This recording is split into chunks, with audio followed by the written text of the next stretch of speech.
দেখুন, আমার জয়নগর বিধানসভায় যেহেতু প্রোগ্রামটা দিয়েছে, আর অভিষেকদার প্রোগ্রাম, মানুষের মধ্যে, কর্মীদের মধ্যে, মা বোনেদের মধ্যে একটা আলাদা উৎসাহ উদ্দীপনা। ফলে আগামীকাল এখানে শুধু মানুষ আর মানুষের সমাগম হবে।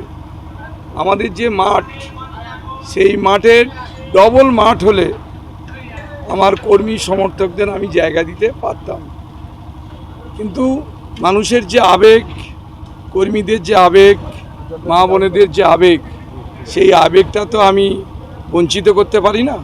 ফলে সবাই আসবে দাদার বক্তব্য শোনার জন্য, দাদা কি বার্তা দেয় সেটা জানার জন্য, আমাদের জন্য কি গাইডলাইন দিয়ে যায়।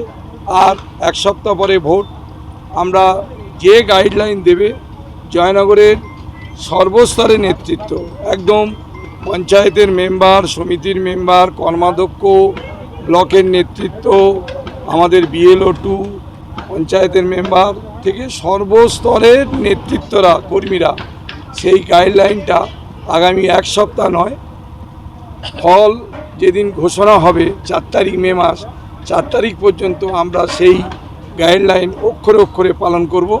জয়নগরের সর্বস্তরের মানুষ তার জন্য অপেক্ষা করছে। কালকে কটা থেকে প্রোগ্রামটা হবে?